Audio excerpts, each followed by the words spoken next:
Like and subscribe right now, or this spider will crawl in your face while you're sleeping. 15 insane things you missed in Squid Game. Hello everyone and welcome back to our channel. Mindread, your favorite channel for top 10 videos. Or in this case, top 15. And if you're new here, do us a favor and give this video a thumbs up, subscribe, and click on the notification bell to be notified right away when we upload a new top 10 video. Today, I'm here to talk to you guys about 15 insane things you probably missed while watching the popular Korean Netflix show Squid Game. And if you don't know what Squid Game is, have you been living under a rock? Just kidding, but seriously, go back and look at our last video for an explanation. And as always, this video contains a lot of spoilers, so if you haven't watched Squid Game yet, go back and do so before you watch this video. Secret number 15. Terrifying feat.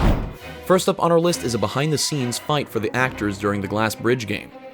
Filming glass stepping stones was actually terrifying, said Jun-Ho, the actress who plays North Korean defector Kang Sae-byeok. This set was about 1 meter or 3 feet above the ground. We put tempered glass there and ran around on it. In fact, Squid Game creator Hwang Dong-hyuk deliberately created a set that would instill fear in the actors. The glass was made to make them nervous, he said. It felt like really jumping off a high bridge. The game was real and they felt real fear. Their bodies showed that fear.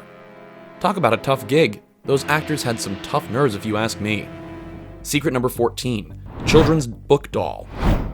Young-hee, the psycho robot doll, is a character who illustrated 1970s children's books in Korea, which makes her appearance in the Squid Game all the more terrifying for some viewers. The 10-foot doll used in the series was borrowed from the Jincheon Country Museum south of Seoul and returned with one hand missing, with no explanation given as to why, making her even creepier.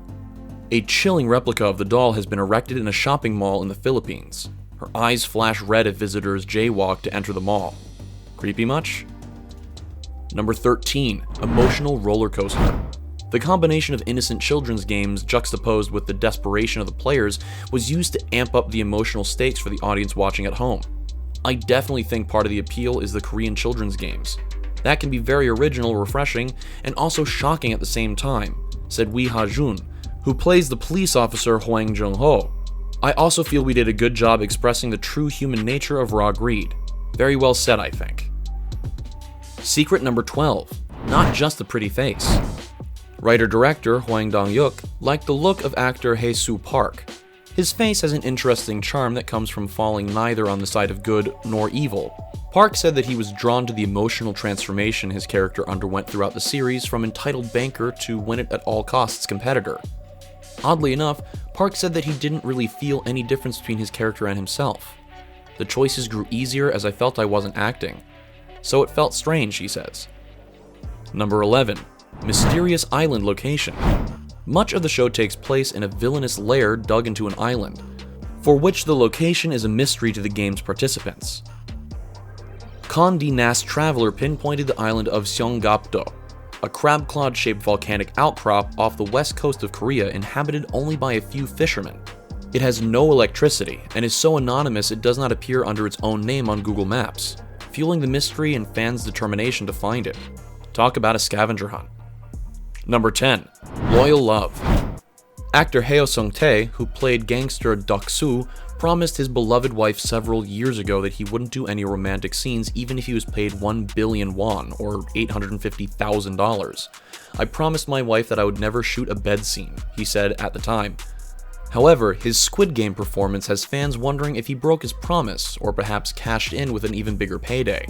Or maybe he talked to her before shooting and they agreed that this was okay for him to play the part.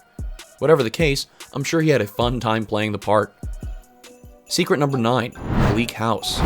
While the Squid Game sets are usually candy-colored pastel stairwells and nostalgic schoolyards, the dorm where the contestants sleep is intentionally kept bleak and uninviting. The series creator and director Hwang didn't want the contestants to be treated like people, preferring to present them as objects piled on warehouse shelves. Since modern-day society is a constant competition to climb the ladder, we thought about portraying that in the bed design. Art director Chae Kyung-soon told Netflix Korea. Nice use of metaphor, guys. Secret number 8. Writing on the wall. Squid Game's doctor, Byung-gi, played by Yoo Sung-woo, goes to gruesome lengths to obtain intel on upcoming games. Yet it seems the writing was on the wall the entire time.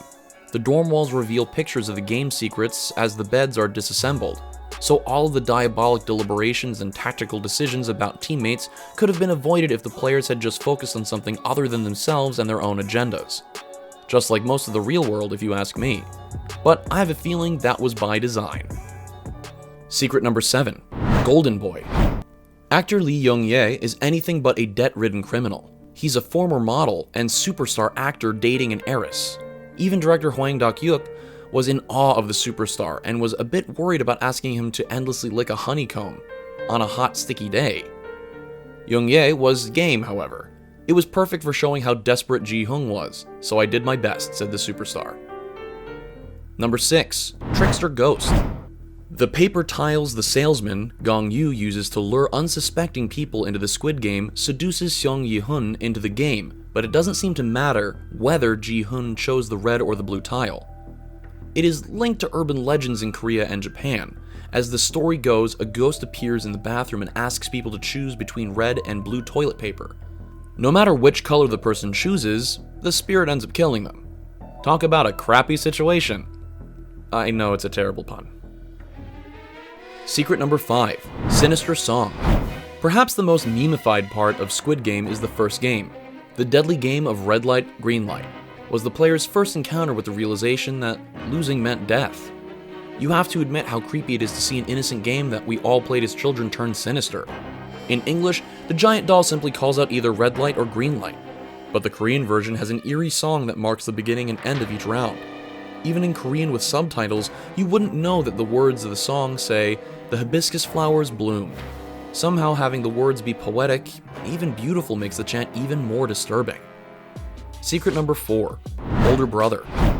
Korean is particular in the way that people express closeness to one another. The first question a Korean person would ask is about their age. This is because age determines how you would speak to someone.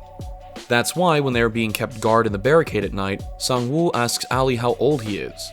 When Ali tells him that he is 33, he immediately tells him to call him by his name. At least, that's what the English subtitles would have you think. In reality, Sang-woo tells Ali to call him Hyung, or older brother. This is the customary word used by men for men who are older, even if it's just by a year, but who are close. The word friend is reserved for people born the same year as you, so calling others older brother or older sister is the equivalent of it. In short, it means to show closeness and intimacy. This is why Ali seems to be so touched in the moment.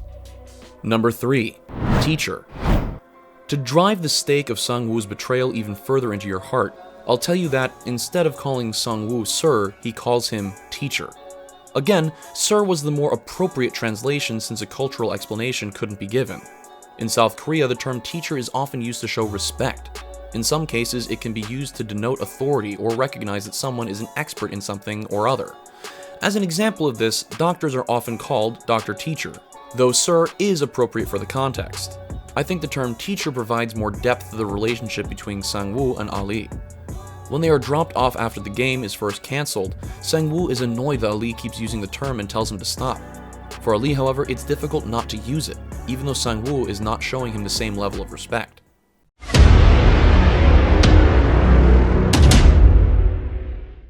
Alright, it's time for a picture of the day. This picture was sent in by one of our subscribers and depicts the suits that the contestants wear in the game. Number 2. The cursing is much more intense than you think. If you were facing pretty much certain death, you would not be careful with your speech. You'd probably be cursing left and right. South Korean society may be polite, but it would be ridiculous to expect the characters on the show to act any differently. This is why the subtitles at certain intense moments seem a little off. It's hard to believe that Deok-su, a soulless gangster who gleefully kills people, would call Mi-nyeo a wench. Nobody says bastard either, despite what the subtitles would have you believe. We won't write the types of things the characters in the show actually say. We'll just tell you that they are way harsher than the translations, and leave the rest to your imagination. And finally, we come to secret number 1. Informal speech is used for characterization. In any language, it's possible to be insulting without cursing by being too familiar or using tones. But very few languages have a strict honorific system quite like Korean. Basically, almost any word or sentence can be made more or less formal, depending on who you are talking to. Usually you would use honorifics with anybody who's older than you or who has a position of authority above you. Not using formal speech when you are supposed to is one of the most offensive things you can do in all of South Korea. Well, that's our list for today. If you liked this video, go ahead and hit the thumbs up button and subscribe to the channel. Also, don't forget to hit the notification bell so you will be notified when we post a new video. Until next time, this has been Mind Read. See you next time.